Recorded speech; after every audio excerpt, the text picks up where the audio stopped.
Welcome back to the Ricky Matthews Show from the Citizens Bank Studio. Again, I hope you're having a great day. I enjoyed that conversation with Jeff Duncan.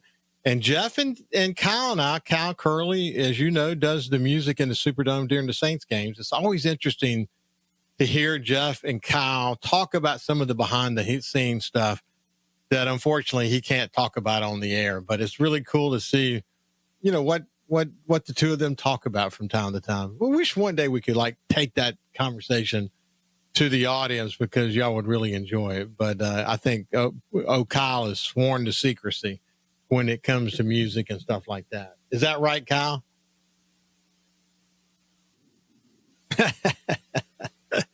But you're still the man. Absolutely. Yeah. Keep it all a secret. That's all Hey, does Tyler Shuck, does he have specific music requests? We haven't really been given any music requests this season, so I'm not really certain yet. It might happen down the road, but at this point, no. Yeah, it'd be interesting to see what he likes to listen to. Well, anyway, we'll move on now to this is Friday, so we always spend the second half of the day, the show, talking about SuperTalk.fm, the SuperTalk news effort. And today we have Caleb Salers, who is a multimedia journalist for SuperTalk Mississippi News. Caleb, how you doing, my friend? Ricky, I can't complain at all, my friend. And look, and if I were Tyler Shuck, I'd probably be thinking some arrows back in the saddle or something after getting the starting nod, and hadn't started since college. Now he's starting, and that'd be my go-to if I were him. Oh, those are good suggestions. Yeah, it's fun listening to Jeff because Jeff is really close to the team. He got a big scoop last Friday. He had the opportunity to interview Miss Benson, and Miss Benson was expectendly supportive of Mickey Loomis, and of course some of the Saints fans didn't like that. You know, they got to blame somebody for where we are. Not just Saints actually, but also the Pelicans and how they've really not done well. But Jeff, we're lucky to have Jeff because he's got that kind of access. He wants to talk to Miss Benson. She talks to him. She's not talking to anybody else in the sports arena, in the media of New Orleans, but she trusts Jeff, who's been there for the long haul. I mean, Jeff, when I was president publisher of the company, Jeff scooped the entire media universe on the division inside the Benson family as that situation kind of unfolded.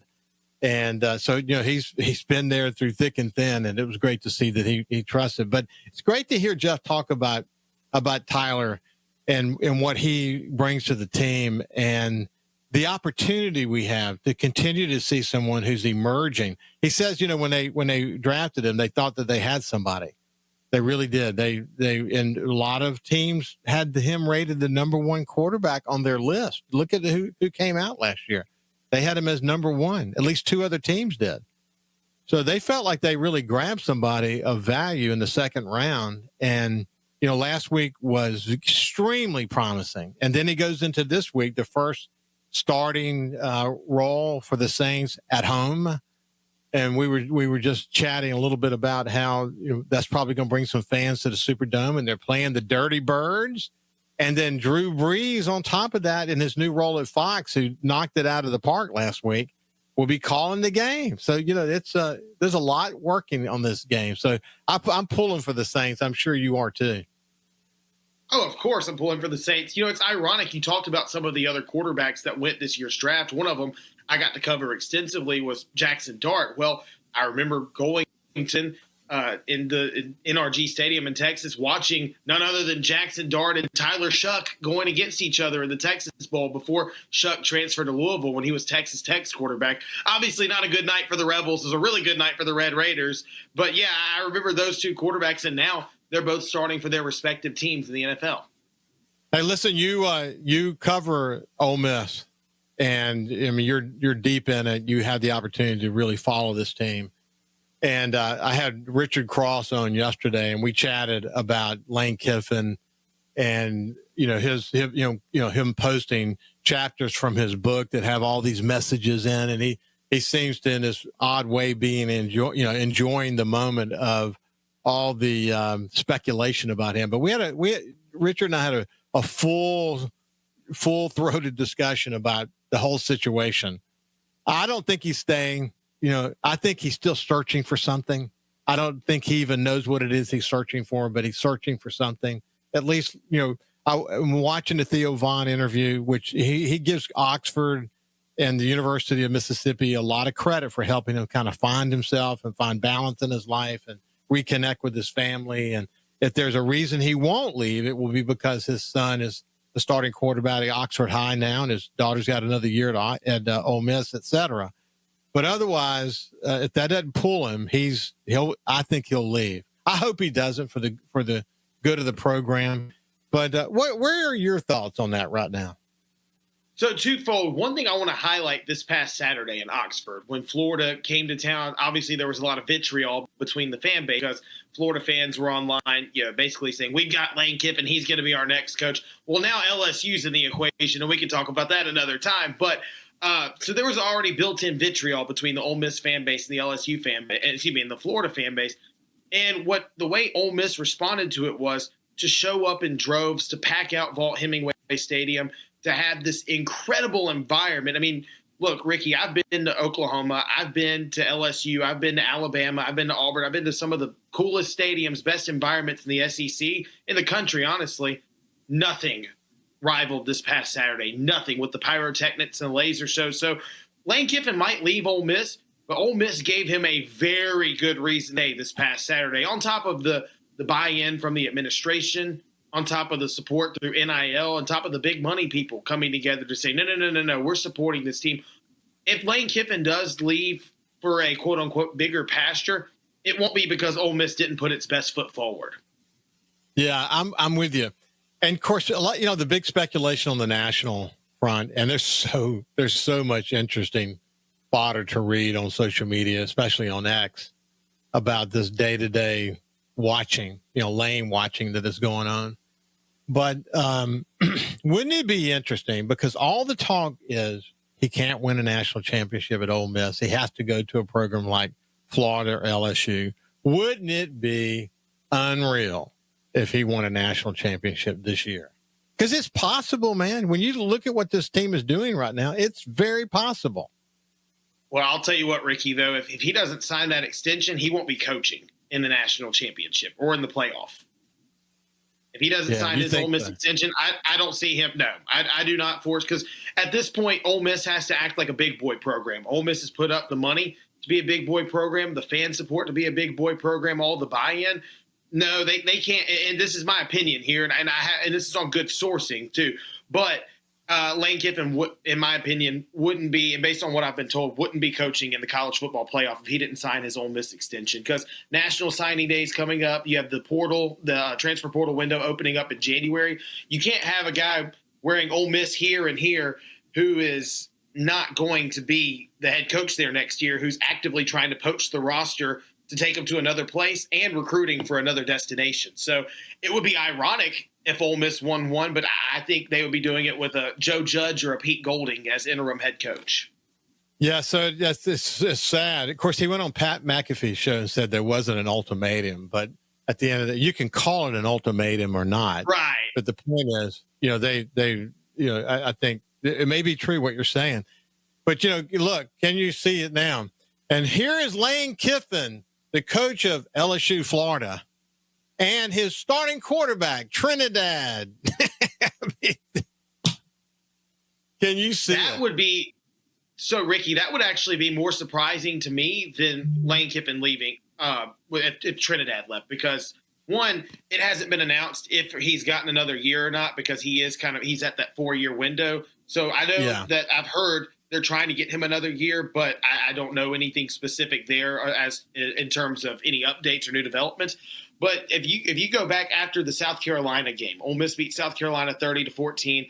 I asked Trinidad Chambliss, I was like, what's it like, from the time you came in, were thrust in as the starting quarterback to now, seeing this Oxford Ole Miss community, all the fans waving the Trinidad Tobago flags and all supporting you. And his answer Ricky, he looked at me straight. I mean, the Ole Miss football account posted it like immediately after. They're like, oh, this is a soundbite. He's like, they call Oxford the Velvet Ditch for a reason. And this place is wonderful because you never want to leave. And he's like, I never want to leave. Yeah. And that's really sweet. In fact, Richard Cross and I talked about this yesterday, that it is remarkable when you think about. I gave the example. Jeff Duncan wrote the book about Drew Brees and Sean Payton, and they said in the book that you have to have a PhD in that offense to play it. I mean, the communication between the head coach and the quarterback, and all of the options that Drew Brees had at the line as he read the defense to change the play in various kinds of ways. But in a way, Lane Kiffin is also this mad scientist, this genius of a guy. And to see how quickly Trinidad and Lane Kiffin were able to get on the same page when they didn't even know that this was going to unfold this way is pretty amazing thing. In fact, what we'll do, we'll pick it up right there when we come back on the other side, and then we'll talk about some of the other things that are in the news at supertalk.fm or the SuperTalk app with my friend Caleb Salers. We'll see you after this. Here we go in 3. Omaha, Shuck. Now, go. Welcome back to the Ricky Matthews Show from the Citizens Bank studio. Kyle's making fun of me because, listen, I've talked about this before, but I have dyslexia. And sometimes the way I remember a name or a thing is I remember a picture. I have a picture in my head. I don't even know that I'm doing it until I consciously think about it. But my former assistant at the Sun Herald, her name was Karen Shook. And I have Shook, a picture of Shook. Literally, if I'm looking in my head right now, I see Shook. I pronounce Shook. I see it. I pronounce it as if it were a picture. And then when I think about Tyler Shuck, even though I know it's like shucking an oyster, when I start to say his name, I see the picture in my head of Shook. People who have dyslexia know exactly what I'm talking about. And I have a hard time reprogramming my brain when I see that picture, and I'm having to like dissolve it and literally consciously think Shook before I say Shook. It's a strange thing, I know, but that's just the way my mind works. Anyway, getting back to my friend Caleb Salers from the SuperTalk Mississippi news team. Anyway, you seem to chuckle and also be interested in what I just said. It's a curse. It's a curse and it's a wonderful thing to have at the same time, you know? No, it looks like a blessing too, though, because, there's so many times where I'll remember somebody's name or remember something I did and I can't picture it. So having the luxury of being able to picture everything is a blessing. Yeah. Well, listen, when I was a CEO, that's the way. Well, like when we did budget meetings, I'll tell you something funny about that. When we did budget meetings, when I studied the budget sheets, I would often not even have to go to the budget meetings with the budget book, because all I had to do was remember, like for example, if the plate making area of the operations division had a machine that had chemicals that seemed high on the budget, all I had to do was remember the picture of the machine. So in my mind, when I'm doing the budget meeting, I'm literally going through the building, the pictures of the building, and I can see the machine, and then I remember the numbers associated with the machine. Just as the way it was a weird thing, but my mind worked that way. And people used to say, well, how do you remember that? You know, I'd have it written down and typed up on my phone and written on 3 different sheets of paper to remember all that. It's just an odd thing, but people with dyslexia often have this ability to kind of organize things in pictures, complex pictures in their brains. And that's certainly the way my mind works. Caleb, just, before we leave, I mentioned that about having the PhD of Lane Kiffin is a mad scientist, but it is amazing, given that Trinidad was not the starting quarterback coming into this season, how quickly they got on the same wavelength and how fast that kid is processing the game. A complicated offense, really, that Lane Kiffin runs. That says a lot about him, doesn't it? Well, it also stands to reason why we know that Trinidad Chambliss was a national champion last year. People can say, oh, well, it was at the D2 level. Ricky, you've watched football long enough to know it does not matter. A national championship is a national championship. There's a reason why the head coach at Ferris State, where Trinidad Chambliss came from, raves about him so much. Now, it also is good promo for his program as well. But still, yeah, it stands to reason, when Austin Simmons goes down week 2, Ole Miss fans are like, oh no, we're in trouble.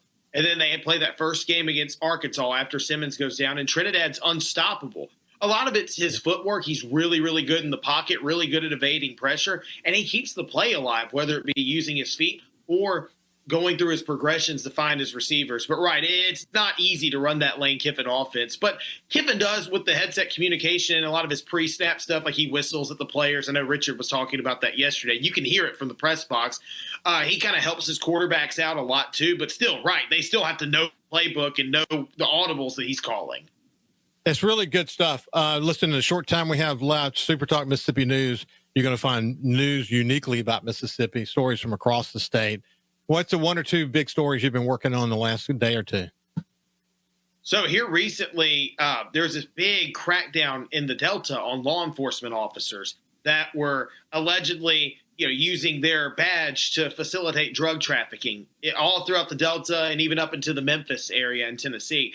And it was 20 people that were arrested and charged in this case. All 20 have pleaded not guilty. So I don't know if they're trying to lower their potential sentencing. I'm not 100% sure. Maybe they'll try to plea entrapment, but still 20 people, 14 of whom were law enforcement officers. And 2 were sworn sheriffs of 2 Mississippi counties. One of them has maintained his innocence. Well, all are pleading not guilty, but one explicitly says, no, I didn't do anything wrong. We'll have a robust defense. But just it's kind of a black eye on the Mississippi Delta, though, when the people who are sworn in to serve and protect are now being charged with essentially a racket, with facilitating, protecting drug leaders. And the reason the FBI was tipped on this was because other drug dealers were letting them know, hey, these police are protecting drug dealers in the Delta. It's crazy this is happening, but now they're all going to take this to court. I really want to see how this unfolds. Yeah, listen, I was up there when all that was unfolding and talked to one of my Mississippi Highway Patrolman friends, and he was just deeply troubled by it. I mean, the badge has so much honor, and it was a very sophisticated sting operation that they were able to create these charges. And they're very serious about it, and they should be very serious about it, because at the end of the day, we got enough challenges already with young people and the violence that they're dealing with in places like the Mississippi Delta. The last thing we need to be doing is facilitating drug flow through Mississippi. Listen, Caleb, it's been a pleasure to spend some time with you, my friend. Thank you, Ricky. Always a pleasure on my end as well. You bet. Caleb Salers from SuperTalk Mississippi News. Have a great weekend, and we'll see you on Monday.